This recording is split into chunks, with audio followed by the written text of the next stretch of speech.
Hello दोस्तों, स्वागत है आप सभी का हमारे YouTube channel point of learning में। आप हमारे साथ देख रहे हैं प्राचीन भारत के इतिहास से जुड़े हुए महत्वपूर्ण वन लाइनर प्रश्नोत्तर, जिसमें हम आपके लिए ऐसे प्रश्न लेकर के आए हैं या ऐसे प्रश्नों को हमने अपने सभी अध्यायों में शामिल करने का प्रयास किया है जो कि प्रतियोगी परीक्षाओं में पूछे जाते हैं। आज का जो हमारा अध्याय है वो वैदिक संस्कृति या वैदिक सभ्यता है। इससे पूर्व हमने हड़प्पा सभ्यता से संबंधित एक वीडियो आपके लिए बनाया और अब जो कि ये चैप्टर वाइज हमने जैसा कि बताया है आपको अध्यायवार आपके सामने एक एक वीडियो हम लेकर के आएंगे। तो ये हमारा दूसरा वीडियो या दूसरा अध्याय कह सकते हैं, वैदिक संस्कृति या वैदिक सभ्यता। तो आपने पिछले वीडियो में देखा कि हड़प्पा सभ्यता का जो समय सीमा है वह लगभग 2500 ईसा पूर्व से 1750 ईसा पूर्व तक मानी जाती है, जो सर्वमान्य है। वैदिक सभ्यता हड़प्पा सभ्यता के बाद की सभ्यता है। वैदिक सभ्यता एक ग्रामीण सभ्यता थी, जबकि हड़प्पा सभ्यता एक नगरीय सभ्यता थी। वैदिक सभ्यता का समय निर्धारण भी होता है तो लगभग 1500 ईसा पूर्व से 600 ईसा पूर्व तक का समय वैदिक सभ्यता से संबंधित माना जाता है। तो अपने वीडियो को शुरू करते हैं दोस्तों। इससे पहले बस आपसे एक छोटी सी विनती है कि अगर आप हमारे चैनल पर पहली बार आए हैं या नए हैं तो हमारे चैनल पॉइंट ऑफ लर्निंग को सब्सक्राइब कर दें और बेल आइकन दबा दें, जिससे आने वाली सभी वीडियो की नोटिफिकेशन आप तक पहुंचती रहे। साथ ही साथ वीडियो को लाइक भी कर दें और अपने दोस्तों में इसे ज़्यादा से ज़्यादा शेयर करें कि अगर दूसरे लोग किसी भी कंपटीशन या किसी भी प्रतियोगी परीक्षा की तैयारी कर रहे हैं तो उन्हें भी इससे फ़ायदा हो सके। तो जैसा कि हम बात कर रहे हैं वैदिक संस्कृति या वैदिक सभ्यता की, तो वैदिक सभ्यता हड़प्पा सभ्यता के बाद की सभ्यता है और यह एक ग्रामीण सभ्यता थी और इसका समय 1500 ईसा पूर्व से 600 ईसा पूर्व तक माना गया है। कहीं कहीं 1600 ईसा पूर्व से और 600 ईसा पूर्व तक भी दिया जाता है। वैदिक सभ्यता दो भागों में बटी हुई थी, दो उसके भाग किए गए हैं। जो ये समय सीमा इसके भी दो भागों में बांटा गया है। एक है पूर्व वैदिक काल, एक है उत्तर वैदिक काल, या यूँ कह सकते हैं एक ऋग वैदिक काल है और एक उत्तर वैदिक काल है।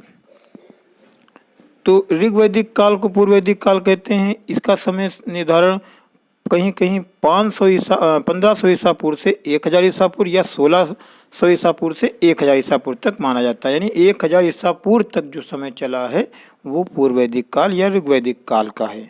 उसके बाद में इसमें कुछ परिवर्तन होते हैं और उसका नाम फिर इन परिवर्तनों की वजह से उत्तर वैदिक काल कहा जाने लगा। सभ्यता वैदिक ही कहलाएगी। वैदिक सभ्यता का पूरा समय 600 ईसा पूर्व तक माना गया है, लेकिन इसे दो भागों में बांटा गया, पूर्व वैदिक काल और उत्तर वैदिक काल।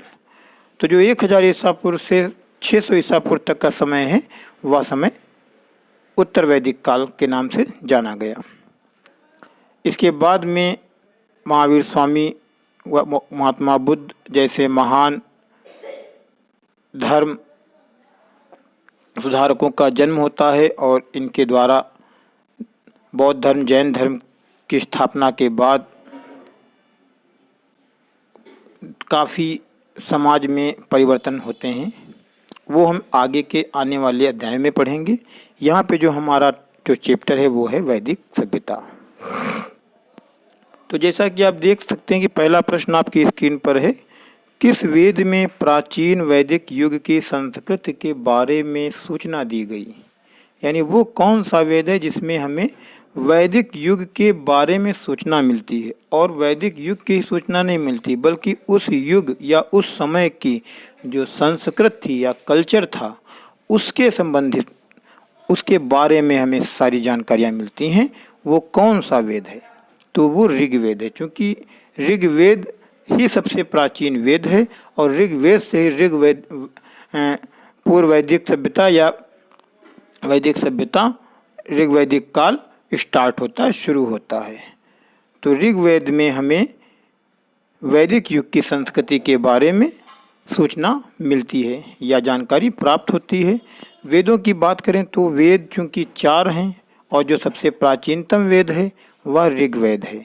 ऋग्वेद, सामवेद, यजुर्वेद, अथर्ववेद, ये कुल 4 वेद हैं और चारों का अपना अपना महत्व है अपने अपने दृष्टिकोण से। प्रश्न नंबर 2, निम्नलिखित में से उत्तर वैदिक काल में लिखे गए ग्रंथों का सही क्रम कौन सा है? तो जैसा कि अभी हमने बताया, पूर्व वैदिक सभ्यता या ऋग्वैदिक काल में सिर्फ और सिर्फ जो हम देखेंगे तो ऋग्वेद का प्रभाव नजर आता है, लेकिन उत्तर वैदिक काल में और भी ग्रंथों का प्रभाव देखने को मिलता है। तो यहाँ पे वही कि उत्तर वैदिक काल में जो ग्रंथ लिखे गए उनका सही क्रम क्या है? तो उत्तर वैदिक काल में वेद भी लिखे गए, ब्राह्मण भी लिखे गए, आरण्यक भी लिखा गया और उपनिषद भी लिखे गए, ये क्रम है। अगले प्रश्न की तरफ बढ़ते हैं। कौन से 3 वेद संयुक्त रूप से त्रयी या वेद त्रयी कहलाते हैं? तो वो ऋग्वेद, यजुर्वेद और सामवेद हैं। यह ऋग्वेद, यजुर्वेद और सामवेद को त्रयी कहा जाता है या वेद त्रयी कहा जाता है, कुछ भी आप समझ सकते हैं जो आपको आसान लगे। त्रयी या वेद त्रयी, त्रयी वेद त्रयी के नाम से इन्हीं 3 वेदों को जाना जाता है। इसमें अथर्ववेद को शामिल नहीं किया गया है। अगला प्रश्न है प्रश्न नंबर 4, भारत के राज चिन्ह में प्रयुक्त होने वाले शब्द सत्यमेव जयते किस उपनिषद से लिए गए हैं? तो हमारा जो राजकीय चिन्ह है, राज चिन्ह है, तो वो हम देखते हैं कि एक अशोक की लाट का चिन्ह लिया गया जिसमें सिंह का चित्र भी है। तो जो ये अशोक के अभिलेख से लिया गया था, तो ये राज चिन्ह में प्रयुक्त होने जो शब्द सत्यमेव जयते है उसके नीचे लिखा हुआ है सत्यमेव जयते हमारे राज चिन्ह में। तो सत्यमेव जयते जो शब्द है यह किस उपनिषद से लिया गया है? तो मुंडक उपनिषद से यह लाइनें ली गई या पंक्तियाँ ली गई हैं। और ये बहुत ही महत्वपूर्ण प्रश्न है, चाहे इतिहास से संबंधित आपसे प्रश्न पूछे जाएं या फिर सामान्य अध्ययन से पूछे जाएं, इस प्रश्न को बहुत बार प्रतियोगी परीक्षा में पूछा गया है कि सत्यमेव जयते कहाँ से लिया गया है या किस उपनिषद से लिया गया है? मुंडक उपनिषद से लिया गया है। अगला प्रश्न है प्रश्न नंबर 5, प्रथम विधि निर्माता कौन है? तो प्रथम विधि निर्माता की जब बात की जाएगी तो हमारा उत्तर होगा मनु। प्रथम विधि निर्माता मनु है और मनु की जो पुस्तक है, प्रसिद्ध पुस्तक, वो है मनुस्मृति। अगला प्रश्न है ऋग्वेद में संपत्ति का प्रमुख रूप क्या था? किस रूप में संपत्ति थी? तो गोधन जो था, गोधन, इसे प्रमुख संपत्ति माना जाता था। अगला प्रश्न है पुराणों की संख्या कितनी है, यानी कुल कितने पुराण हैं? टोटल पुराणों की संख्या 18 है, 18 है, 18 पुराण माने गए हैं। अगला प्रश्न है वैदिक धर्म का मुख्य लक्षण इनमें से किसकी उपासना था? तो वैदिक धर्म का जो मुख्य लक्षण था वो प्रकृति की उपासना था। प्रकृति की पूजा करना, प्रकृति की उपासना करना वैदिक धर्म का प्रमुख लक्षण था। किस देवता के लिए ऋग्वेद में पुरंदर शब्द का प्रयोग किया गया? ये भी महत्वपूर्ण सवाल है। तो जो इंद्र देवता हैं, इंद्र देवता के लिए या इंद्र के लिए ऋग्वेद में पुरंदर शब्द का प्रयोग किया, यानी पुरंदर के नाम से किसे संबोधित किया गया? पुरंदर किसे कहा गया है? तो इंद्र को कहा गया है। अगला प्रश्न, शूल सूत्र किस विषय से संबंधित पुस्तक है? तो शूल सूत्र जो है ये ज्यामिति विषय से संबंधित पुस्तक है, यानी एक पुस्तक का नाम है शूल सूत्र और इस पुस्तक का जो संबंध है वो ज्यामिति से विषय से संबंधित है। बहुत ही महत्वपूर्ण प्रश्न है, इसको आपको ध्यान रखना है। पुस्तक का नाम और पुस्तक किससे संबंधित है? ज्यामिति से संबंधित है। अगला आता है प्रश्न नंबर 11 कि असतो माँ सदगमय कहाँ से लिया गया है? तो ये भी बहुत महत्वपूर्ण प्रश्न, लगातार परीक्षाओं में पूछा जाने वाला प्रश्न।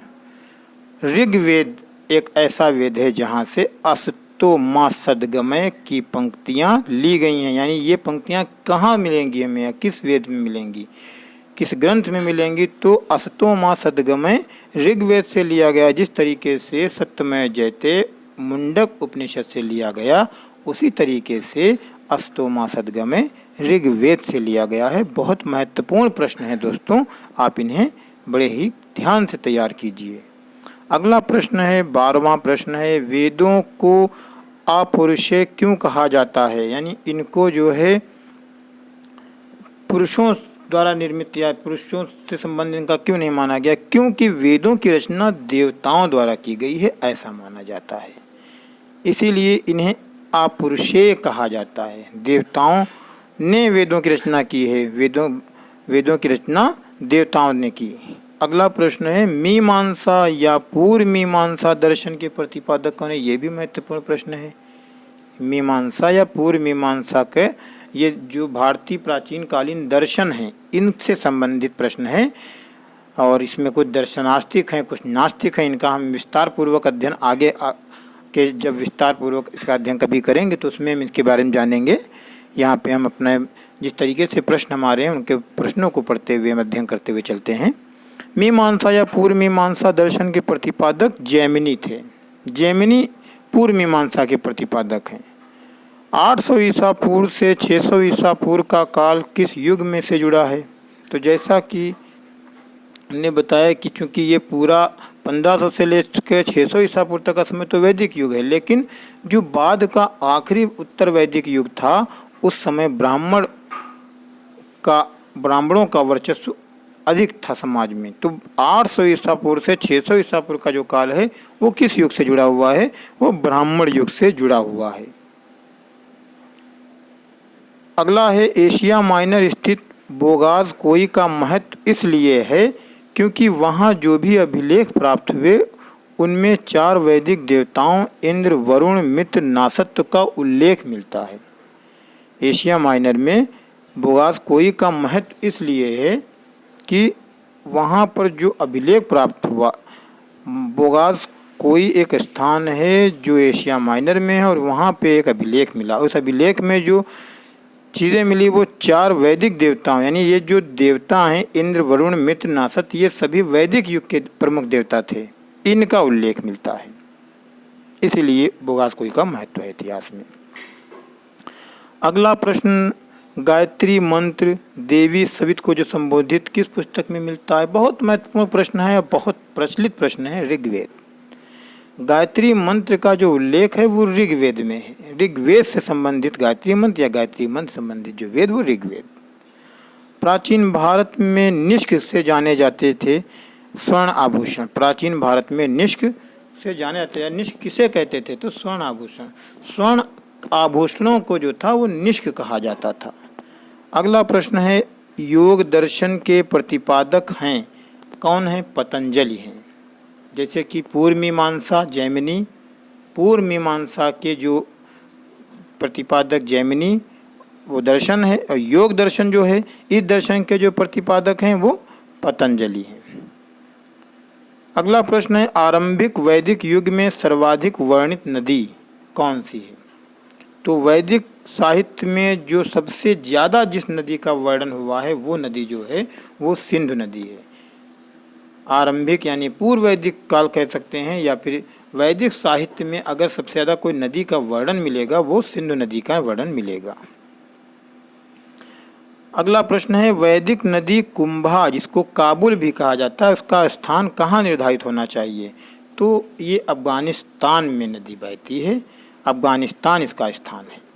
अगला प्रश्न है, निम्नलिखित में कौन सा प्रस्थान त्रयी में शामिल नहीं है? तो भागवत जो है, भागवत को प्रस्थान त्रयी में शामिल नहीं किया गया है। अगले प्रश्न की तरफ बढ़ते हैं, सबसे प्राचीन वेद कौन सा है? ये भी महत्वपूर्ण प्रश्न है। तो जैसा कि हमने बताया कि वेद 4 हैं और चारों वेदों में जो सबसे प्राचीन वेद है वो ऋग्वेद है। अगला प्रश्न है, निम्नलिखित में से कौन भारतीय दर्शन की आरंभिक विचारधारा है? तो जो सांख्य है, सांख्य दर्शन जो है ये भारतीय दर्शन की सबसे आरंभिक विचारधारा है। सांख्य दर्शन को आरंभिक विचारधारा माना गया है दर्शन की, भारतीय दर्शन की खास करके। सांख्य, योग, न्याय, वैशेषिक, मीमांसा एवं वेदांत, इन 6 भिन्न भारतीय दर्शनों की स्पष्ट रूप से अभिव्यक्ति हुई कब हुई? यो तो इन सब की जो अभिव्यक्ति वो वैदिक युग में हुई, यानी वैदिक सभ्यता में ही हुई। सांख्य की, योग की, न्याय की, वैशेषिक की, मीमांसा की और वेदांत की। वेदांत उन्हें कहते हैं जो वेदों के अंग होते हैं, या वेदांग कह लेते हैं वेदांत। ठीक, आगे बढ़ते हैं। ऋग्वेद के किन 6 मंडलों को वंश मंडल या गोत्र मंडल कहा जाता है? ऋग्वेद के 6 ऐसे मंडल हैं जिनको वंश मंडल या गोत्र मंडल के नाम से जाना जाता है। तो दूसरे मंडल से लेकर के 7वें मंडल तक के मंडलों को वंश मंडल या गोत्र मंडल के नाम से जाना जाता है। ये आप ध्यानपूर्वक याद रखिएगा।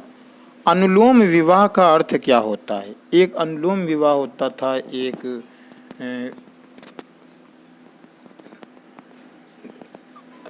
उच्च वर्ग पुरुष का निम्न वर्ण नारी के साथ विवाह। अनुलोम विवाह, प्रतिलोम विवाह, इस तरीके से अलग अलग विवाह वैदिक युग से संबंधित हैं।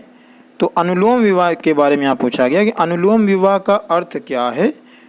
उच्च वर्ण पुरुष का निम्न वर्ण नारी के साथ विवाह। मतलब पुरुष जो होता था वो उच्च वर्ग का होता था, उच्च कुल का होता था, ऊंचे खानदान का होता था, और स्त्री निम्न वर्ण की होती थी। जब स्त्री निम्न वर्ण की होती है और पुरुष उच्च वर्ण का होता है, तो जब ऐसा विवाह होता है तो उसे अनुलोम विवाह कहा जाता है। अगला प्रश्न है प्रश्न नंबर 27। व्रीहि शब्द किसके लिए प्रयुक्त हुआ? चावल के लिए। चावल को वैदिक युग में व्रीहि के नाम से जाना जाता था। महत्वपूर्ण प्रश्न है आपके लिए। अधर्व का अर्थ क्या होता है? तो अधर्व का अर्थ होता है पवित्र जादू, यानी जादू नहीं, पवित्र जादू को अधर्व के नाम से जाना जाता था। निम्नलिखित में से कौन सी स्मृति प्राचीनतम है? तो मनुस्मृति सबसे प्राचीनतम स्मृति है और जिसकी रचना मनु ने की थी। आदि काव्य की संज्ञा किसे दी जाती है? महत्वपूर्ण प्रश्न है। रामायण एक ऐसा ग्रंथ है जिसे आदि काव्य की संज्ञा दी जाती है भारतीय इतिहास में। प्राचीनतम पुराण क्या है, कौन सा है? तो मत्स्य पुराण जो है वो प्राचीनतम पुराण है। सबसे प्राचीनतम पुराण मत्स्य पुराण है। अगला है वैदिक समाज की आधारभूत इकाई थी कुल या कुटुंब? तो वैदिक समाज की जो आधारभूत इकाई थी वो कुल थी, जिसे कुटुंब भी कहते थे। परिवार, यानी समाज की जो सबसे छोटी इकाई थी वो परिवार ही थी। कुल कुटुंब इस परिवार को ही कहते हैं। अगला प्रश्न है ऋग्वैदिक काल के उस सबसे प्रधान देवता की पहचान करें जिसकी स्तुति में 250 सूक्तों की रचना की गई थी। तो वो देवता इंद्र थे। इंद्र देवता के लिए 250 सूक्तों की रचना की गई थी ऋग्वैदिक काल में। अगला प्रश्न है किस रचना में नारी को सुरा और पासा के साथ 3 प्रमुख बुराइयों में शामिल किया गया? तो मैत्रायणी संहिता एक ऐसी रचना है जिसमें नारी को सुरा और पासा के साथ 3 बुराइयों में शामिल किया गया। मैत्रायणी संहिता याद रखिएगा। अगला प्रश्न है वैदिक काल में किस देवता का सर्वोच्च स्थान प्राप्त था? तो प्रजापति प्रमुख देवता थे वैदिक काल में और प्रजापति को सर्वोच्च स्थान प्राप्त था। ऋग्वैदिक काल से संबंधित मृदभांड संस्कृति है गेरुवर्णी मृदभांड संस्कृति। सवाल नंबर 37 अगर देखेंगे तो प्राचीनतम विवाह संस्कार का वर्णन करने वाला विवाह सूक्त किस में पाया जाता है? तो या ऋग्वेद में पाया जाता है। प्राचीनतम विवाह संस्कार का जो विवाह सूक्त है वो ऋग्वेद में उल्लिखित है। मनुस्मृति मुख्यतया किससे संबंधित है? तो मनुस्मृति समाज व्यवस्था से संबंधित है। सामाजिक व्यवस्था किस तरीके से समाज में होनी चाहिए, इससे मनुस्मृति संबंधित है। उज्जैन का प्राचीन नाम क्या था? तो उज्जैन का प्राचीन नाम अवंतिका था। यह हमारे इतिहास का महत्वपूर्ण राज्य था। अगला प्रश्न है नंद वंश का संस्थापक कौन था? तो नंद वंश का जो संस्थापक था वो महापद्म नंद था। अगला प्रश्न है प्राचीन भारत में पहले विदेशी आक्रमण किनके द्वारा किया गया? ईरानियों द्वारा भारत में पहला विदेशी आक्रमण किया गया? प्राचीन भारत में जो सबसे पहला विदेशी आक्रमण हुआ है वो ईरानियों ने किया था। अगला प्रश्न है हाइडेस्पस या वितस्ता। तो वितस्ता, जिसको आज हम झेलम नदी के नाम से जानते हैं, प्राचीन समय में इसे वितस्ता कहते थे, जबकि यूनानी इसे हाइडेस्पस के नाम से पुकारते थे। इसका युद्ध 326 ईसा पूर्व हुआ था, बिफोर क्राइस्ट। और ये जो युद्ध हुआ था किन शासकों के बीच हुआ था? यानी झेलम नदी के किनारे 326 ईसा पूर्व एक युद्ध हुआ था। तो वो किन के मध्य हुआ था? सिकंदर और पोरस के मध्य हुआ था। ये युद्ध सिकंदर और पोरस के मध्य हुआ था। महत्वपूर्ण ऐतिहासिक युद्ध था। सिकंदर ने भारत पर कब आक्रमण किया? सिकंदर ने भारत पर 326 ईसा पूर्व आक्रमण किया था। प्रश्न नंबर 44 देखें, मगध के राजा अजातशत्रु का किस गणराज्य के साथ युद्ध रहा? तो अजातशत्रु का जो युद्ध था वह वज्र राज्य के राजा के साथ था, वैशाली जिसे कहते थे। अगला प्रश्न है, वज्र संघ के विरुद्ध मगध राज्य के किस शासक ने प्रथम बार रथमूसल, एक ऐसा रथ जिसमें गदा जैसा हथियार जुड़ा था, तथा महाशिलाकंटक, पत्थर फेंकने वाला एक युद्ध यंत्रक नामक गुप्त हथियारों का प्रयोग किया? तो ये अजातशत्रु था। वज्र संघ के विरुद्ध मगध राज्य के किस शासक ने? तो चूंकि अजातशत्रु मगध राज्य का शासक था और वज्र संघ के विरुद्ध इसने इस तरीके के हथियारों का प्रयोग किया था कि एक गदा जो कि रथ में लगा हुआ और पत्थर फेंकने वाला एक यंत्र। अगला प्रश्न है, 6ठी सदी ईसा पूर्व के दौरान बड़े राज्यों के उदय का मुख्य कारण क्या था? उत्तर प्रदेश और बिहार में व्यापक पैमाने पर लोहे का उपयोग। 6ठी सदी ईसा पूर्व यानी 6ठी शताब्दी ईसा पूर्व के दौरान राज्यों के जो उदय हो रहा था उसकी वजह क्या थी? तो इस समय उत्तर प्रदेश और बिहार जैसे बड़े राज्यों में व्यापक पैमाने पर लोहे का उपयोग होने लगा था। किस मगध सम्राट ने अंग का विलय अपने राज्य में कर लिया? तो बिंबिसार ने कर लिया। बिंबिसार ऐसा शासक था जिसने अंग का विलय अपने राज्य में कर लिया। सिकंदर ने आक्रमण के समय उत्तर भारत पर निम्नलिखित राजवंशों में से किस एक का शासन था? नंद वंश। सिकंदर ने जिस वक्त भारत पर आक्रमण किया उस वक्त जो महत्वपूर्ण राजवंश था भारत में वो नंद वंश था। अगला प्रश्न है, निम्नलिखित में से किसे सेनिया, नियमित और स्थायी सेना रखने वाला कहा जाता है? तो वो बिंबिसार को कहा जाता है। बिंबिसार को सेनिया के नाम से जाना जाता है, जिसका अर्थ होता है नियमित और परमानेंट, स्थायी सेना रखने वाला। सवाल नंबर 50 आपके सामने है। निम्नलिखित में से किसे उग्रसेन, भयानक सेना का स्वामी कहा जाता है? तो वो महापद्म नंद था। महापद्म नंद को उग्रसेन के नाम से जाना जाता है। प्रश्न नंबर 39 आपके सामने, डेरियस जिसे दारबाहु के नाम से भी जाना जाता है, उसने 516 बीसी में सिंधु के तटवर्ती भूभाग को जीतकर उसे ईरान का 20वां प्रांत बनाया। तो उससे कितना राजस्व प्राप्त होता था?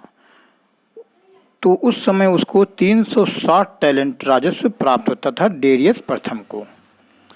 52 नंबर सवाल देखते हैं, महाजनपद काल में श्रेणियों के संचालक को क्या कहा जाता था? तो महाजनपद काल में जो श्रेणियों का संचालक होता था उसे श्रेष्ठिन कहा जाता था। श्रेष्ठिन के नाम से उसे जानते थे।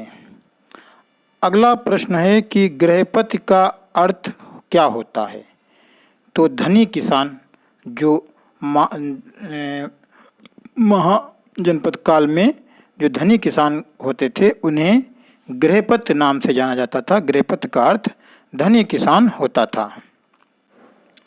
इसी के साथ आगे देखते हैं कि निम्न में से कौन एक बौद्ध ग्रंथ 16 महाजनपदों का उल्लेख करता है? तो यूँ तो कई बौद्ध ग्रंथों की रचना हुई है बौद्ध काल में और उसके बाद में, लेकिन एक ऐसा ग्रंथ है जिसमें प्राचीन कालीन जो 16 महाजनपद थे उन 16 के 16 महाजनपदों का उल्लेख एक ऐसा ग्रंथ है जिसमें मिलता है और यह ग्रंथ बौद्ध धर्म से संबंधित है और उसका नाम है अंगुत्तर निकाय। अंगुत्तर निकाय एक ऐसा ग्रंथ है जिसमें 16 महाजनपदों का उल्लेख मिलता है। बाकी अन्य ग्रंथों में भी इन महाजनपदों का उल्लेख मिलता है, लेकिन किसी में 2, किसी में 4, किसी में 5, लेकिन 16 के 16 महाजनपद जिनका उल्लेख जिस ग्रंथ में मिलता है वो है अंगुत्तर निकाय बौद्ध ग्रंथ है।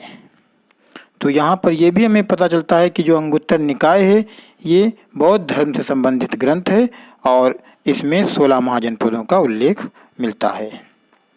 अगला देखते हैं कि नंद वंश का संस्थापक कौन था। तो नंद वंश का जो संस्थापक था वो महापद्म नंद था। इसी ने नंद वंश के शासन की बुनियाद डाली थी। शासन नंद वंश का स्थापित करने का श्रेय महापद्म नंद को जाता है और ये मगध साम्राज्य का शक्तिशाली वंश था। अगला देखते हैं सवाल, उत्तर वैदिक काल के वेद विरोधी और ब्राह्मण विरोधी धार्मिक अध्यापकों को किस नाम से जाना जाता था। तो उत्तर वैदिक काल के जो वेद विरोधी और ब्राह्मण विरोधी धार्मिक अध्यापक थे उन्हें श्रमण के नाम से जाना जाता था। ये ऐसे अध्यापक थे जो कि वेदों का विरोध करते थे और ब्राह्मणों की नीतियों का भी विरोध करते थे और ये धार्मिक अध्यापक होते थे। इन्हें श्रमण के नाम से जाना जाता था। ये प्राचीन भारत के उत्तर वैदिक काल के अध्यापक थे।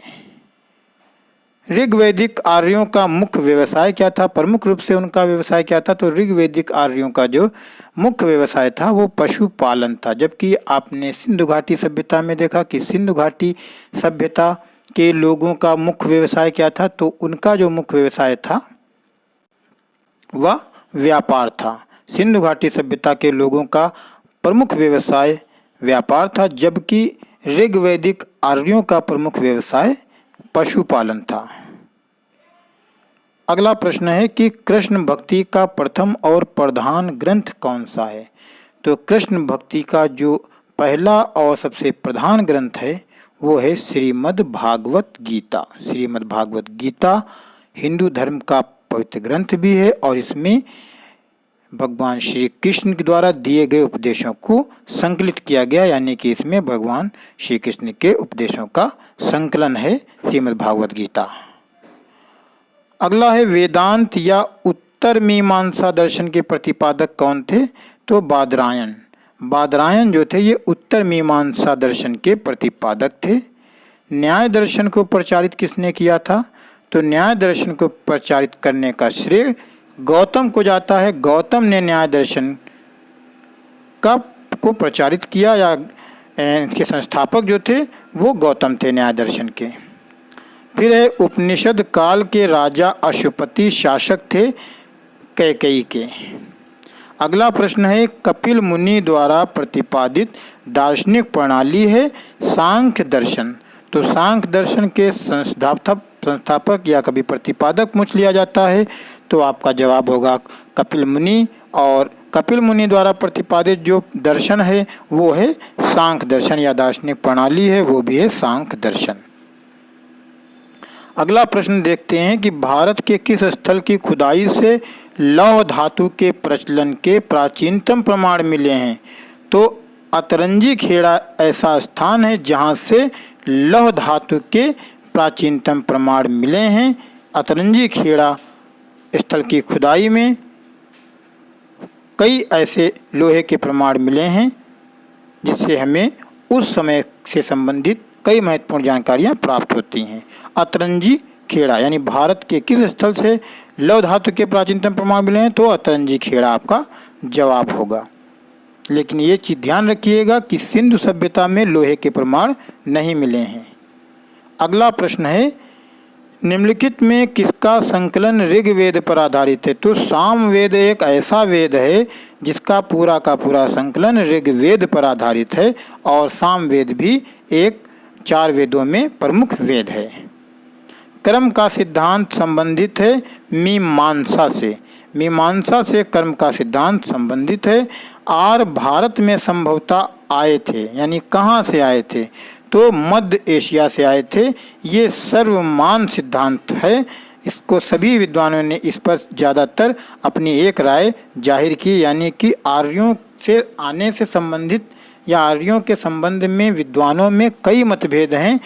कुछ लोग आर्यों के बारे में मध्य एशिया बताते हैं, कुछ उत्तरी ध्रुव बताते हैं, अटलांटिक सागर बताते हैं। इस तरीके से अलग अलग मतभेद विद्वानों में हैं, लेकिन जिस पर अधिकतम विद्वानों ने सहमति प्रदान की है वो जो क्षेत्र है वो मध्य एशिया है। ज़्यादातर विद्वानों ने आर्यों का जो मूल निवास स्थान माना वो मध्य एशिया माना कि आर्य भारत में मध्य एशिया से आए थे। इसका सही जवाब है कि मध्य एशिया आर्य भारत में संभवतः जो आए वो मध्य एशिया से आए।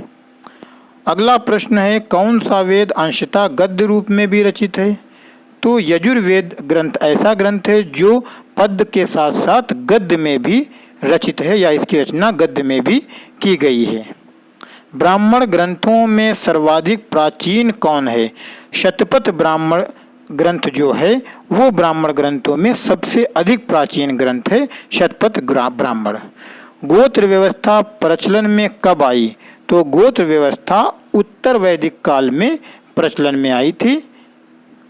अगला प्रश्न है, प्रतिलोम विवाह तब माना जाता है जब उच्च वर्ण की नारी निम्न वर्ण के पुरुष के साथ विवाह कर लेती है। हमने ऊपर प्रश्न पढ़ा था कि अनुलोम विवाह क्या होता है। तो अनुलोम विवाह का बिल्कुल जो विपरीत है वो प्रतिलोम विवाह है। अगर आप एक याद करते हैं तो दूसरा आपको स्वयं याद हो जाएगा। अनुलोम विवाह में उच्च वर्ण का पुरुष होता है और निम्न वर्ण की नारी होती है, जबकि इसके विपरीत प्रतिलोम विवाह वो विवाह होता है जहां स्त्री उच्च वर्ण की होती है और जो पुरुष होता है वो निम्न वर्ण का होता है। तो जब उच्च वर्ण की किसी स्त्री से निम्न वर्ण के पुरुष का विवाह होता है उसे प्रतिलोम विवाह कहा जाता है। वैदिक युग में यव कहा जाता था। यव किस चीज़ को कहा जाता था? तो जो जौ होता है, जो खाद्यान्न है, एक अनाज है एक प्रकार का, तो जौ को वैदिक काल में वैदिक के लोग या वैदिक निवासी जौ को यव के नाम से जानते थे। तो यव, ये अक्सर सवाल पूछा भी जाता, महत्वपूर्ण सवाल है कि यव किसे कहा जाता था? तो जौ को यव कहा जाता था। ऋग्वेद में सबसे पवित्र नदी किसे माना गया है? तो ऋग्वेद के वेदों में ऋग्वेद में जो कई नदियों का वर्णन है, लेकिन इनमें जो सबसे पवित्र नदी माना गया है तो वो सरस्वती नदी को माना गया है। ऋग्वेद ग्रंथ का जब आप अध्ययन करेंगे तो पता चलेगा कि इसमें जो सबसे पवित्र नदी है वो सरस्वती नदी है। अगला प्रश्न है कि उत्तर वैदिक काल से संबंधित मृदभांड संस्कृति है चित्रित धूसर मृदभांड संस्कृति। हरियाणा प्रांत में चित्रित धूसर मृदभांड स्थल किस स्थान पर हाल ही में किए गए उत्खननों में प्रकाश में आया? तो वो जो स्थल है वो हरियाणा का भगवानपुर स्थल है, जहाँ पे हाल ही में उत्खनन किया गया और वहाँ पे चित्रित धूसर मृदभांड स्थल प्राप्त हुआ। अगला प्रश्न है, ऋग्वेद में अघन्य यानी वध योग्य शब्द का प्रयोग किसके लिए किया गया है? तो ऋग्वेद में वध योग्य नहीं जो शब्द प्रयोग किया गया है ये गाय के लिए प्रयोग किया गया है कि गाय जो है वध योग्य नहीं है। अगला प्रश्न है, ऋत जिसका मतलब होता है प्राकृतिक संतुलन स्थापित करने के कारण किस वैदिक देवता को ऋतस्य गोप कहा गया? तो वरुण को जो है ऋतस्य गोप के नाम से जाना जाता है। वरुण देवता को ऋतस्य गोप कहा गया है। और ये क्यों कहा गया है? प्राकृतिक संतुलन स्थापित करने के कारण कहा गया। अगला प्रश्न है, गायत्री मंत्र की रचना किसने की थी? तो गायत्री मंत्र की जो रचना की थी ये ऋषि विश्वामित्र ने की थी। और गायत्री मंत्र का जो वर्णन मिलता है वो हमें ऋग्वेद में मिलता है। अगला प्रश्न है, अवेस्ता और ऋग्वेद में समानता है। अवेस्ता किस क्षेत्र से संबंधित है? तो अवेस्ता जो है ईरान से संबंधित है। अवेस्ता पारसियों की पुस्तक है और ये जो अवेस्ता की तुलना की जाती है वो ऋग्वेद से की जाती है कि ये दोनों ही ग्रंथ लगभग समान हैं। निम्नलिखित में से कौन सी एक ऋग्वैदिक आर्यों की लाक्षणिक विशेषता नहीं है? तो वे लोहे के उपयोग से परिचित थे, ये उनकी विशेषता नहीं है। ऋग्वेद जो थे यानी वे आर्य जो थे ये भी लोहे के प्रयोग से परिचित नहीं थे। किस शासक ने गंगा और सोन नदियों के संगम पर पाटलिपुत्र नामक नगर की स्थापना की थी? तो वो जो शासक था वो उदयन था।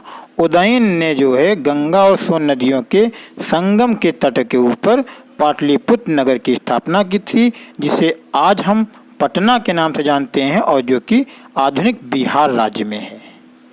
फिर अगला प्रश्न है, शिशुनाग वंश का वो कौन सा शासक था जिसके समय में वैशाली में द्वितीय बौद्ध संगीत का आयोजन किया गया? उसे काक वर्ण के नाम से भी जाना जाता है। तो कालाशोक ऐसा शासक था जिसके शासनकाल में दूसरी बौद्ध संगीत का आयोजन किया गया था और कालाशोक को ही काकवर्ण के नाम से भी जाना जाता है। 323 ईसा पूर्व में सिकंदर महान की मृत्यु हुई थी। तो ये मृत्यु कहाँ हुई थी? तो ये प्रसिद्ध और महत्वपूर्ण सवाल है कि सिकंदर महान की मृत्यु कहाँ हुई थी? तो बेबीलोन में हुई थी। और कब हुई थी? 323 ईसा पूर्व में सिकंदर की मृत्यु हुई थी।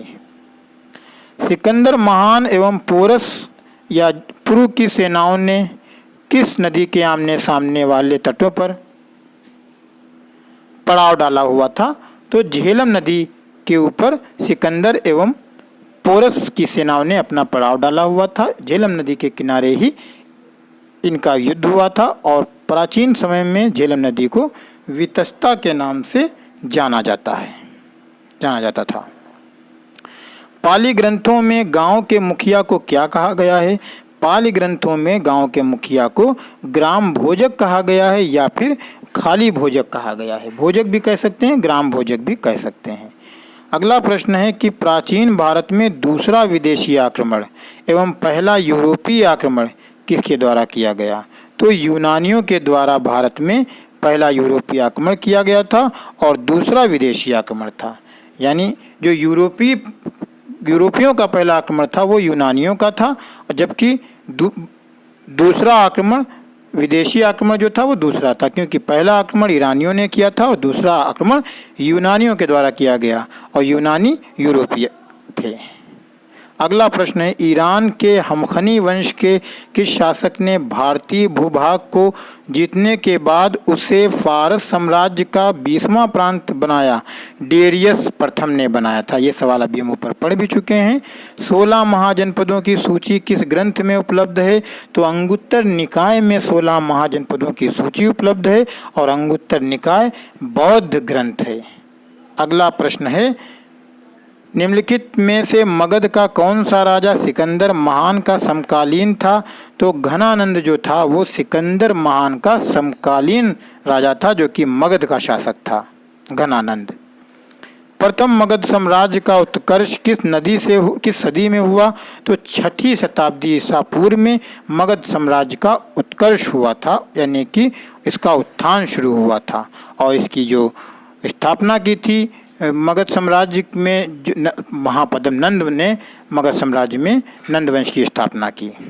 नंद वंश का अंतिम सम्राट कौन था? तो घनानंद था। नंद वंश की स्थापना करने वाला शासक महापद्म नंद और नंद वंश का जो अंतिम सम्राट वो घनानंद। आगे बढ़ते हैं, देखते हैं 91 नंबर का प्रश्न, काशी और लिच्छिव का विलय मगध साम्राज्य में किसने किया? तो काशी और लिच्छिव दोनों अलग अलग राज्य थे। इनका विलय मगध साम्राज्य में अजातशत्रु के द्वारा किया गया। मगध किस प्रारंभिक शासक ने राजरोहण के लिए अपने पिता की हत्या की और इसी कारण अपने पुत्र द्वारा भी मारा गया? तो वो अजातशत्रु था। अजातशत्रु ने राज सिंहासन प्राप्त करने के लिए अपने पिता की मृत्यु कर दी गई थी और बाद में अजातशत्रु को भी उसके पुत्र के द्वारा मारा गया, उसकी हत्या की गई। अगला प्रश्न है, 6ठी शताब्दी ईसा पूर्व का मत्स्य महाजनपद स्थित था राजस्थान में। जो मत्स्य महाजनपद था ये 16 महाजनपदों में से एक जनपद था और जो इसका स्थान था वो आधुनिक राजस्थान में था। अगला प्रश्न है, ईरान के खमनी वंशीय किस शासक ने भारतीय भूभाग को जीतने के बाद उसे फारस साम्राज्य का 20वां प्रांत बनाया? डेरियस प्रथम ने बनाया। वैदिक गणित का महत्वपूर्ण अंग है शूल्य सूत्र। तो इसके बारे में ऊपर पढ़ चुके हैं कि शूल्य सूत्र जो ग्रंथ है वो किस विषय से संबंधित है। तो शूल्य सूत्र पहली बात तो गणित से संबंधित है, फिर गणित में भी अगर पूछा जाए किससे संबंधित है तो ज्यामिति से संबंधित है, और शूल्य सूत्र एक ज्यामिति से संबंधित ग्रंथ है। अगला है, वेदों की संख्या कितनी है? तो वेदों की संख्या कुल 4 है, ऋग्वेद, यजुर्वेद, सामवेद, अथर्ववेद। आर्य भारत में बाहर से आए और सबसे पहले बसे पंजाब में। तो आर्य भारत में मध्य एशिया से आए और सबसे पहले जो उन्होंने अपनी बस्ती बसाई वो पंजाब में बसाई। वैशेषिक दर्शन के प्रतिपादक हैं उलूक कणाद। वैशेषिक दर्शन के जो प्रतिपादक हैं उलूक कणाद हैं। ऋग्वेद का कौन सा मंडल पूरी तरीके से सोम को समर्पित है? तो ये महत्वपूर्ण सवाल परीक्षाओं में पूछा जाने वाला बार बार। 9वां मंडल, ऋग्वेद का 9वां मंडल एक ऐसा मंडल है जो पूरी तरीके से सोम देवता को समर्पित किया गया है। 100 धर्मशास्त्रों में भू राजस्व की दर क्या है? तो 100 धर्मशास्त्रों में जो भू राजस्व की दर है वो 43,836 है।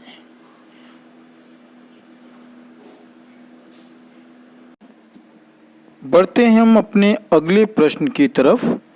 अध्यात्म ज्ञान के विषय में नचिकेता और यम का संवाद किस उपनिषद में प्राप्त होता है? ये बहुत महत्वपूर्ण संवाद है कि ऋषि नचिकेता और यम का जो संवाद है वो किस उपनिषद में प्राप्त होता है? तो वो कठोपनिषद है। कठोपनिषद में ऋषि नचिकेता और यम के संवाद का वर्णन किया गया है। अगला प्रश्न है कि चरक संहिता नामक पुस्तक किस विषय से संबंधित है? तो जो चरक संहिता है यह बहुत महत्वपूर्ण पुस्तक है और यह चिकित्सा से संबंधित है। चिकित्सा से इस पुस्तक का संबंध है चरक संहिता, और इसकी रचना चरक ने की थी, ये भी आप याद रखिएगा। आगे बढ़ते हैं, देखते हैं अगला प्रश्न की वैदिक युगीन सभा जो थी वो मंत्री परिषद को कहते थे। मंत्री परिषद जो हुआ करती थी वैदिक युग में, मंत्री परिषद उस जो सभा हुआ करती थी वैदिक युग में, तो वैदिक युग में जो सभा होती थी उसे मंत्री परिषद कहा था, या मंत्री परिषद जो होती थी वही सभा होती थी। अगला है कि वैदिक युग में प्रचलित लोकप्रिय शासन प्रणाली थी। तो गणतंत्र उस समय जो था वो प्रचलित लोकप्रिय शासन प्रणाली थी। वैदिक युग में राजा राजतंत्र के द्वारा नहीं चलता था, जबकि इसका जो चयन होता था वो गणतंत्रात्मक शासन प्रणाली होती थी, यानी राजा जो है जनता द्वारा चयनित होता था। अगला प्रश्न है ऋग्वैदिक युग की प्राचीनतम संस्था कौन थी? तो विधत एक संस्था हुआ करती थी ऋग्वेद में, वैदिक काल में। तो वैदिक काल की जो सबसे प्राचीन संस्था है वो विधत है। ये महत्वपूर्ण प्रश्न है, कई बार एग्जाम में भी पूछा गया है। संस्कारों की कुल संख्या कितनी है? तो 16 संस्कार बताए गए हैं। वैदिक धर्म के हिसाब से अगर संस्कारों की बात की जाएगी वैदिक युग में, तो जो कुल संस्कार होते हैं वो कितने हैं? तो कुल 16 संस्कार बताए गए हैं। अगला है कि निम्नलिखित में कौन मूलतः जल या समुद्र का देवता था? तो सभी देवताओं को अलग अलग तरीके से जाना जाता है, जिसमें जो वरुण देवता थे इन्हें जल या समुद्र का देवता माना जाता था। समुद्र देवता के रूप में वरुण को माना जाता था कि ये समुद्र के देवता हैं। वरुण देवता जो थे, वरुण को समुद्र देवता कहा गया या समुद्र का देवता कहा गया। ऋग्वेद में निम्नांकित किन नदियों का उल्लेख अफगानिस्तान के साथ आर्यों का संबंध का सूचक है? तो कुभा और क्रम ये दो ऐसी नदियां हैं जिनका उल्लेख अफगानिस्तान के साथ आर्यों के संबंध का सूचक है। आर्यों के आर्कटिक होम सिद्धांत का पक्ष किसने लिया? मतलब कहने का ये है कि आर्य भारत में आर्कटिक प्रदेश से आकर के बसे थे। तो इस सिद्धांत का पक्ष किसने लिया है, ये कौन इसके पक्षधर हैं? तो वो बीजी तिलक थे, जिनका पूरा नाम बाल गंगाधर तिलक है। बाल गंगाधर तिलक ने जो है आर्यों का प्रदेश आर्कटिक प्रदेश बताया था, जबकि अधिकांश विद्वान एशिया मध्य एशिया को उनका मूल स्थान मानते हैं। ऋग्वेद में सूक्त कितने हैं? तो ये महत्वपूर्ण प्रश्न ये भी है कि ऋग्वेद में कुल सूक्तों की संख्या कितनी? सूक्त का मतलब सूत्रों से है। ऋग्वेद में कुल 1028 सूत्र हैं या 1028 सूक्त हैं। अगला है, पूर्व वैदिक आर्यों का धर्म प्रमुखता था प्रकृति पूजा और यज्ञ। पूर्व वैदिक आर्यों का प्रमुख धर्म जो था वो प्रकृति पूजा थी और यज्ञ करना था। किसे भारतीय परमाणुवाद का जनक कहा जाता है? महर्षि कणाद को भारतीय परमाणुवाद का जनक कहा जाता है। हर्यक वंश के किस शासक को कुणिक कहा जाता था? तो अजातशत्रु को कुणिक के नाम से जाना जाता है, जो कि हर्यक वंश का शासक था। अगला है, किस प्रकार का मृद भांड भारत में द्वितीय नगरीकरण शहरीकरण के प्रारंभ का प्रतीक माना गया? तो उत्तरी काले पालिशकृत बर्तनों को भारत में दूसरी नगरीय शहरीकरण के प्रारंभ का प्रतीक माना गया। आगे बढ़ते हैं, मगध की प्रथम राजधानी कौन थी? तो मगध की जो प्रथम राजधानी थी वो गिरिव्रिज थी, राजगृह जिसे कहते हैं। अगला सवाल, किस शासक द्वारा सर्वप्रथम पाटलिपुत्र का राजधानी के रूप में चयन किया गया? तो उदयन वो शासक था प्राचीन कालीन जिसने सबसे पहले पाटलिपुत्र को राजधानी के रूप में चयनित किया। अगला है, अभिलेखी साक्ष्य से प्रकट होता है कि नंद राजा के आदेश से एक नहर खोदी गई थी। तो ये नहर खोदी कहाँ गई थी? तो यह नहर कलिंग में खोदी गई थी। और ये जो चीज़ पता चलती है वो हमको अभिलेखों से पता चलती है। अभिलेखी साक्ष्य से यह पता चलता है कि नंद राजा के आदेश से एक नहर कलिंग में खोदी गई। पहला ईरानी शासक जिसने भारत के कुछ भाग को अपने अधीन किया डेरियस था। डेरियस प्रथम वो शासक था जिसने भारत के कुछ भाग को अपने अधीन कर लिया था। भारत में सिक्कों या फिर मुद्रा का प्रचलन कब से माना जाता है? तो भारत में सिक्कों का या मुद्रा का जो प्रचलन माना जाता है वो 600 ईसा पूर्व से माना जाता है, यानी कि इससे पहले भारत में सिक्कों और मुद्रा का प्रचलन नहीं था। 600 ईसा पूर्व से सिक्कों और मुद्रा का प्रचलन माना जाता है। अगला प्रश्न है कि मगध सम्राट बिंबसार ने अपने राज्य वैद्य जीवक को किस राज्य के राजा की चिकित्सा के लिए भेजा था? तो अवंती राज्य के राजा की चिकित्सा के लिए जीवक को भेजा गया था और ये मगध सम्राट के बिंबसार के द्वारा भेजे गए थे। मगध सम्राट का जो बिंबसार शासक था, एक प्रभावशाली शासक, उसका जो राज्य वैद्य था वो जीवक था। तो जीवक को चिकित्सा के लिए भेजा गया था और ये अवंती के राजा की चिकित्सा करने के लिए, उनका इलाज करने के लिए जीवक को अवंती के राजा का चिकित्सीय परीक्षण करने के लिए, उनका इलाज करने के लिए बिंबिसार ने भेजा था। अगला प्रश्न है, किस शासक ने अवंती को जीतकर मगध का हिस्सा बना लिया? तो शिशुनाग ने अवंती को जीत करके मगध साम्राज्य का हिस्सा बना लिया था। आगे बढ़ते हैं कि प्रारंभिक आर्यों के बारे में निम्न कथनों में से कौन सा सही नहीं है? तो जो आर्य थे वो नगरों में निवास करते थे, ये कथन सही नहीं है, क्योंकि आर्य जो थे वो ग्रामीण क्षेत्र में निवास करते थे, क्योंकि आर्यों की जो सभ्यता है वो वैदिक सभ्यता, और वैदिक सभ्यता पूरी तरीके से ग्रामीण सभ्यता थी।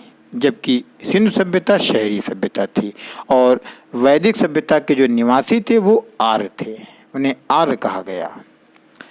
इनमें से किस फसल का ज्ञान वैदिक काल के लोगों को नहीं था? तो वैदिक काल के लोगों को तंबाकू का ज्ञान बिल्कुल नहीं था। अगला प्रश्न हम आगे बढ़ते हैं। भारतीय संगीत का आदि ग्रंथ किसको कहा जाता है, यानी किस वेद को कहा जाता है?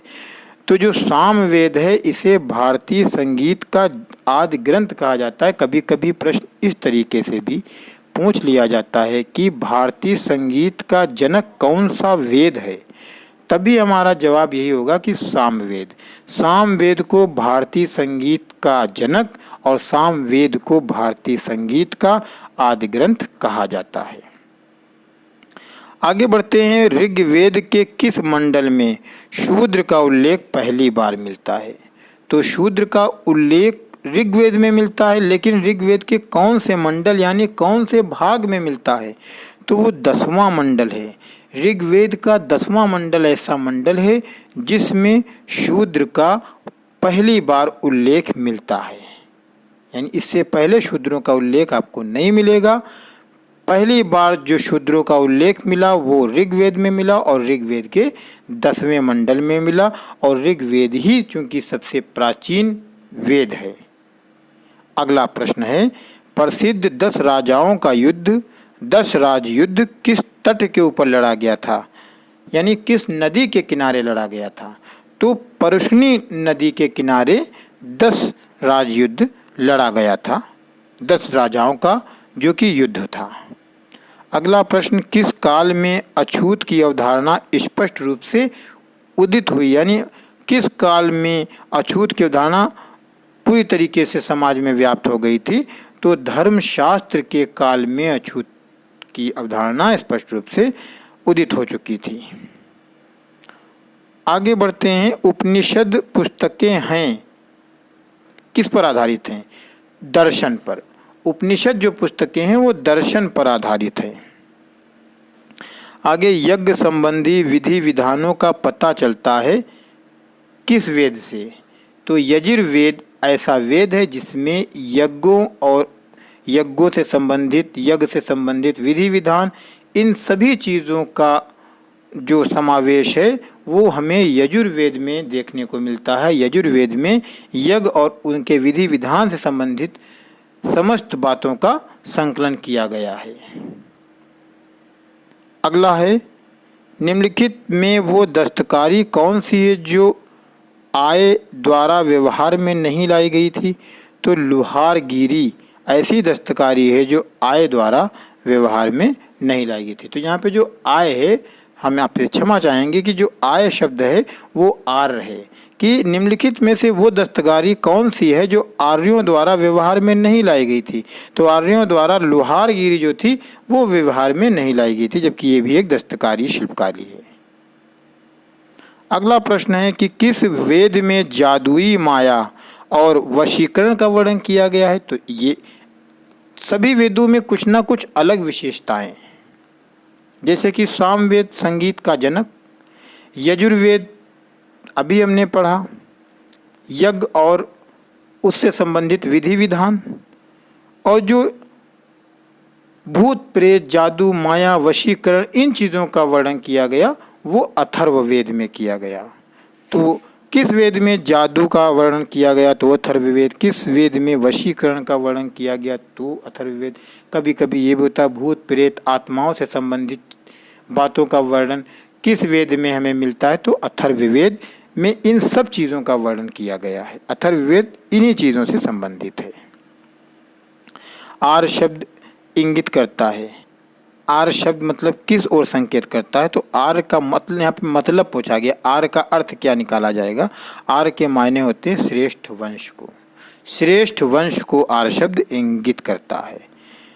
ऋग्वेद में कुल कितने मंडल हैं? ऋग्वेद में कुल 10 मंडल हैं। ऋग्वेद में कुल कितने सूक्त हैं? ऋग्वेद में कुल 1028 सूक्त हैं। बहुत महत्वपूर्ण प्रश्न है ये, आप इनको ध्यानपूर्वक याद कीजिए।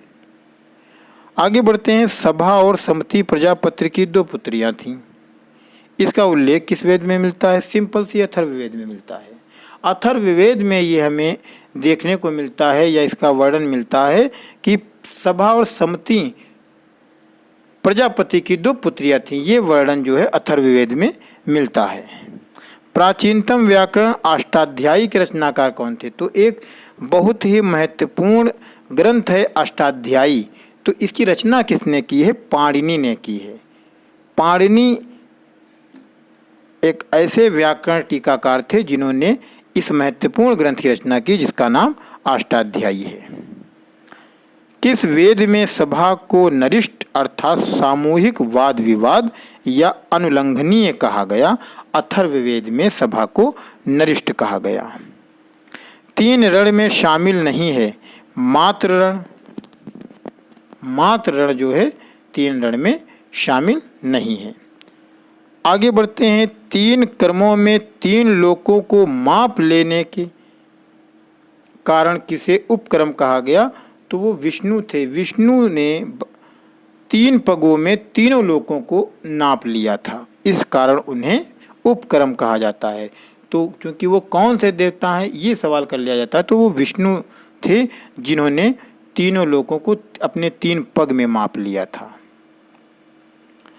शतपथ ब्राह्मण से संबंधित राजा विदेत माधव से संबंधित ऋषि थे ऋषि गौतम रहुगण। पतंजलि कौन थे? पतंजलि जो थे पाणिनि के संस्कृत व्याकरण अष्टाध्यायी के एक टीकाकार थे। पाणिनि के संस्कृत व्याकरण, क्योंकि जो ये अष्टाध्यायी ये पाणिनि के द्वारा लिखा गया और ये संस्कृत में लिखा गया और ये एक व्याकरण की रचना है। इसके ऊपर टीका लिखी थी तो वो पतंजलि ने लिखी थी। पतंजलि यहाँ पे कौन थे? तो एक टीकाकार थे। बाकी योग दर्शन के संस्थापक प्रतिपादक भी पतंजलि थे। ग्रीक यूनानी लेखकों द्वारा किसे अग्रमीज या जेंडरमीज कहा गया? तो घनानंद को अग्रमीज के नाम से भी जाना जाता है यूनानियों के द्वारा, और जेंडरमीज के नाम से भी जाना जाता है, क्योंकि वो यूनानी भाषा में भारत के शासकों को यूनानी भाषा में अपने नामों से पुकारते थे। इसीलिए इतिहास में यूनानी शब्दों को देखने को हमें मिलता है। यूनानी शब्द हमें इतिहास में मिलते हैं कि यूनानी अपने शब्दों में भारत के राजाओं को या भारत की नदियों को और तमाम शासन से संबंधित बातों को वो अपनी भाषा में पुकारते हैं। शिशुनाग ने किस राज्य का विलय मगध साम्राज्य में नहीं किया? काशी में नहीं किया। शिशुनाग ने किस राज्य को मगध साम्राज्य में नहीं? शिशुनाग ने कई राज्यों को मगध में मिलाया, लेकिन काशी का विलय उसने मगध साम्राज्य में नहीं किया था। मगध साम्राज्य के बारे में कौन सा कथन सही नहीं है? तो ये चूंकि ये 4 ऑप्शन से संबंधित प्रश्न था, यहाँ पे आ गया, इसको हम यहाँ से हटाते हैं, आगे बढ़ते हैं। कौन सा एक ईसा पूर्व 6ठी सदी में या शताब्दी में प्रारंभ में भारत का सर्वाधिक गई थी शक्तिशाली नगर राज्य था? मगध साम्राज्य। 6ठी सदी, सीधा सा प्रश्न ये है कि 6ठी शताब्दी ईसा पूर्व में भारत में सर्वाधिक शक्तिशाली राज्य कौन सा था? वो मगध साम्राज्य था, क्योंकि भारत में 6ठी शताब्दी ईसा पूर्व में उस समय जो सबसे शक्तिशाली राज्य था वो सिर्फ और सिर्फ मगध साम्राज्य था 16 महाजनपदों में। अगला प्रश्न है, निम्न में से कौन सा एक सिकंदर के आक्रमण का प्रभाव नहीं है? उसने भारत को यूनान की रियासत बनाया। भारत को यूनान की रियासत बनाने में सिकंदर असफल रहा, इसीलिए इसका इस पर कोई प्रभाव नहीं रहा। निम्नलिखित में से किस राज्य में गणतंत्रात्मक शासन व्यवस्था नहीं थी? तो मगध साम्राज्य ऐसा साम्राज्य था या ऐसा राज्य था जहां गणतंत्रात्मक शासन व्यवस्था नहीं थी, क्योंकि मगध साम्राज्य में एक के बाद एक राजवंश आए और एक के बाद एक राजवंशों ने वहां पे शासन किया, जो कि राजतंत्रात्मक सत्ता थी। अगला प्रश्न है कि कौन सिकंदर के साथ भारत आने वाला इतिहासकार नहीं था? तो हेरोडोटस जो था वो सिकंदर के साथ भारत नहीं आया, और हेरोडोटस को ही इतिहास का पिता भी कहा जाता है। इतिहास का पिता या फादर ऑफ हिस्ट्री हेरोडोटस को ही कहा जाता है। विश्व का पहला गणतंत्र वैशाली में किसके द्वारा स्थापित किया गया? लिच्छियु वंश के शासकों के द्वारा पहला गणतंत्र वैशाली में स्थापित किया गया। और अगला प्रश्न है आपके सामने, कौन एक मगध साम्राज्य की राजधानी नहीं थी? कौशाम्बी कभी भी मगध साम्राज्य की राजधानी नहीं रही। लास्ट प्रश्न है इस अध्याय का, ग्रीक यानी कि यूनानी लेखकों द्वारा किसे अग्रमीज जेंडरमीज कहा गया? प्रश्न भी ऊपर आ चुका है, रिपीट हुआ, घनानंद। घनानंद को यूनानियों ने अग्रमीज या जेंडरमीज, जो भी इसमें से मिल जाए, इस नाम से पुकारा है। तो दोस्तों, वीडियो आपको कैसी लगी हमें ज़रूर बताएं।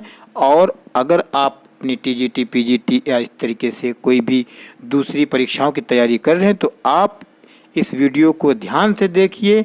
आपको ऐसे प्रश्न मिलेंगे जो प्रतियोगी परीक्षाओं में केवल आते ही नहीं कभी कभी, बल्कि बार बार प्रश्न आते रहते हैं, चाहे वो सामान्य अध्ययन के प्रश्न क्यों ना हो। अगर इतिहास का पोर्शन जो पूछा जाता है वो इन्हीं प्रश्नों से पूछा जाता है। तो अगर आपने अभी तक हमारे चैनल को सब्सक्राइब नहीं किया है तो सब्सक्राइब कर लें, बेल आइकन दबा दें। वीडियो अगर अच्छी लगी तो लाइक करें और हम अपने दोस्तों में ज़्यादा से ज़्यादा इसे शेयर करें। मिलते हैं हम अगले वीडियो में एक नए अध्याय के साथ, कुछ नए महत्वपूर्ण प्रश्नों के साथ।